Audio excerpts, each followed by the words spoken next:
Olá, meus queridos irmãos e irmãs, eu sou o Padre Marcos e quero, nessa oportunidade, fomentar um pouco sobre o Evangelho deste domingo. E neste domingo nós celebramos a solenidade da Ascensão do Senhor. Nós estamos aí nos aproximando do encerramento do tempo pascal. Nesse domingo nós estamos celebrando a Ascensão do Senhor e no domingo que vem nós já estaremos celebrando Pentecostes. Na verdade, a solenidade da Ascensão do Senhor, ela está dentro do mistério pascal, né, que nós celebramos, né? Então, na Páscoa, nós celebramos três realidades fundamentais deste mistério, que é a ressurreição do Senhor, que nós celebramos há algumas semanas atrás, a Ascensão do Senhor, que nós celebramos hoje, e também o dia de Pentecostes, que nós celebraremos no próximo domingo. E aqui eu queria falar um pouco sobre os motivos pelos quais nós celebramos a solenidade da Ascensão do Senhor. Eu acredito que seja importante a gente entender as razões pelas quais nós celebramos uma determinada solenidade dentro da nossa igreja, porque nós corremos o risco de vir à missa ou de participar da missa apenas como sendo uma missa como as outras, e na verdade, às vezes a gente não acaba entendendo o sentido pelo qual nós celebramos aquela solenidade. Então aqui eu queria apresentar para vocês alguns motivos que nos levam a gente celebrar a solenidade da Ascensão do Senhor. E aqui eu queria apresentar 5 razões que nos fazem celebrar esta bonita liturgia.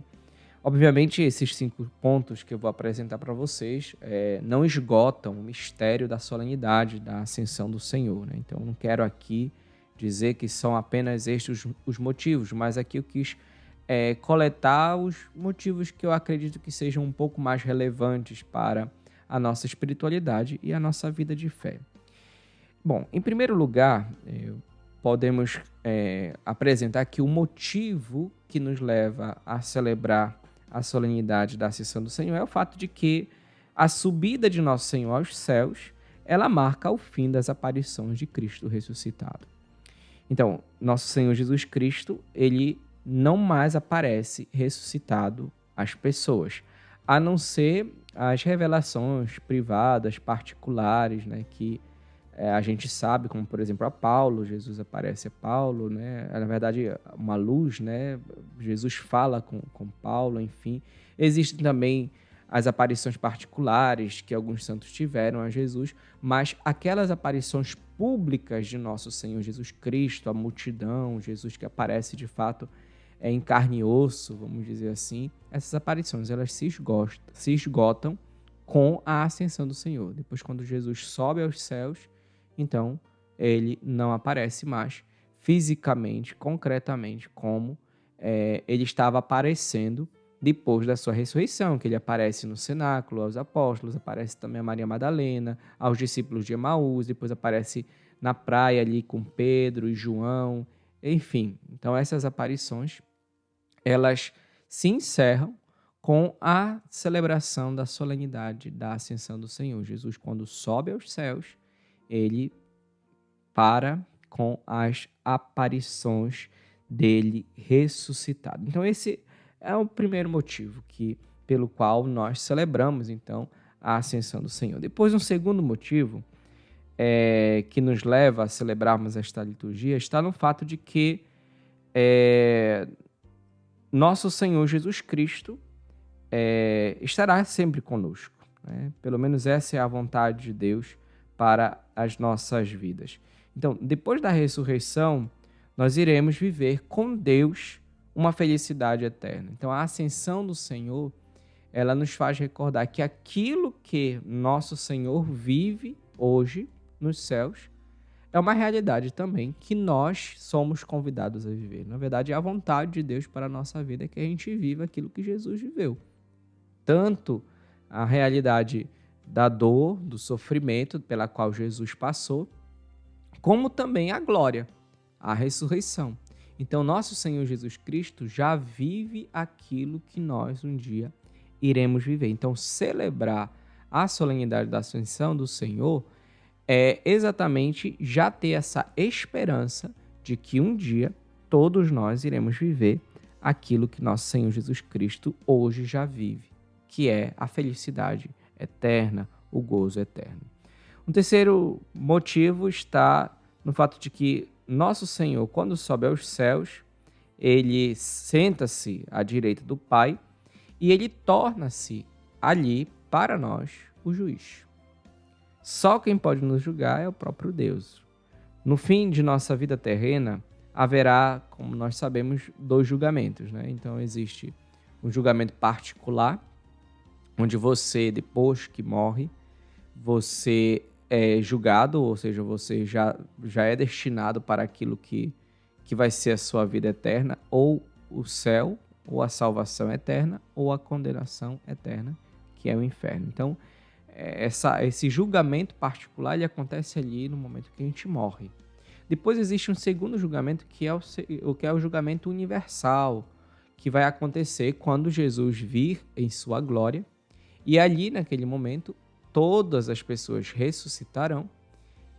E ali acontecerá um julgamento universal, onde Jesus ele irá julgar os nossos atos, as nossas atitudes, também as nossas virtudes também. Então, aqueles que foram santos em terra, aqueles que viveram uma vida contrita com Deus, procuraram viver a vontade de Deus, nesses julgamentos serão ainda mais exaltados, enquanto que aqueles que não viveram uma vida conforme a vontade de Deus serão ainda mais humilhados diante da exposição dos seus pecados, da situação que eles viveram. Enfim, essa realidade de Jesus como juiz é uma realidade que às vezes a gente não gosta muito de pensar, né? Às vezes as pessoas gostam de conceber nosso Senhor Jesus Cristo apenas como um Deus misericordioso, um Deus que me ama, um Deus que me perdoa sempre. Mas este entendimento de Jesus não é um entendimento pleno da sua pessoa. Porque Deus é de fato misericórdia, nosso Senhor é misericórdia, perdoa sempre e nos ama imensamente. A sua morte de cruz é prova disso. Só que acontece o fato de que Jesus também é juiz. Ele virá um dia para nos julgar. Isso a gente reza até mesmo no credo. No credo a gente diz que está sentado à direita de Deus, Pai Todo-Poderoso, donde há de vir julgar os vivos e os mortos. Ou seja, faz parte da nossa fé acreditar que um dia Jesus virá pela segunda vez e irá julgar tanto os vivos como os mortos. Ou seja, Jesus que se coloca ali na postura de juiz. Um quarto motivo que nos leva a celebrarmos a liturgia desta solenidade da Ascensão do Senhor, e aqui eu acho muito interessante esse motivo, é o fato de que nosso Senhor Jesus Cristo ele inaugura uma nova forma de estar presente no meio de nós. E aqui eu gostaria da gente gastar um pouquinho de tempo nesse quarto motivo, nesse quarto ponto, porque a gente precisa entender como isso acontece, né? No finalzinho do evangelho de hoje, a gente tem a seguinte frase de Jesus: eis que eu estarei convosco todos os dias até o fim do mundo. E a gente fica pensando como Jesus vai ficar conosco até o final do mundo, ou como Jesus está presente conosco até o final dos tempos, né? Porque é uma coisa assim um pouco... talvez um pouco não compreensível, porque na nossa concepção, alguém estar presente conosco é alguém estar presente fisicamente, visivelmente, né?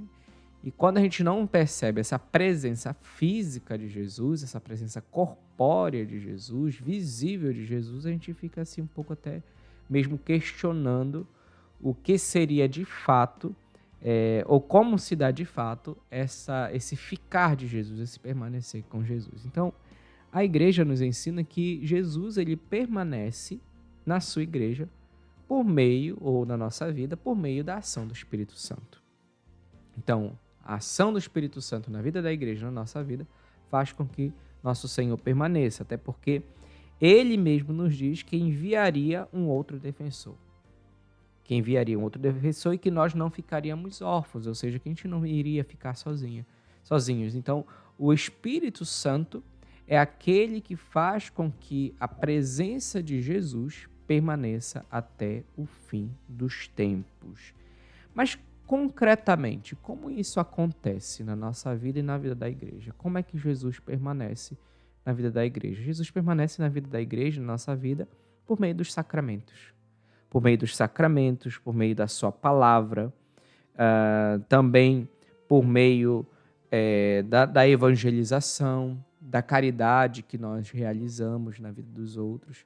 Jesus se faz presente por meio dessas realidades que nós nos encontramos, sobretudo aqui dos sacramentos e da palavra de Deus.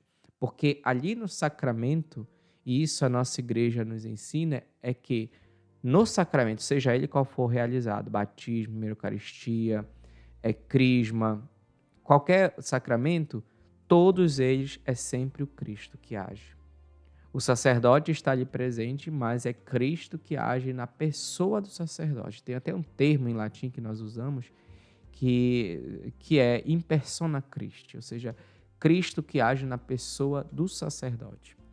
Ele usa da sua voz, do seu corpo, enfim, para se fazer presente no meio de nós.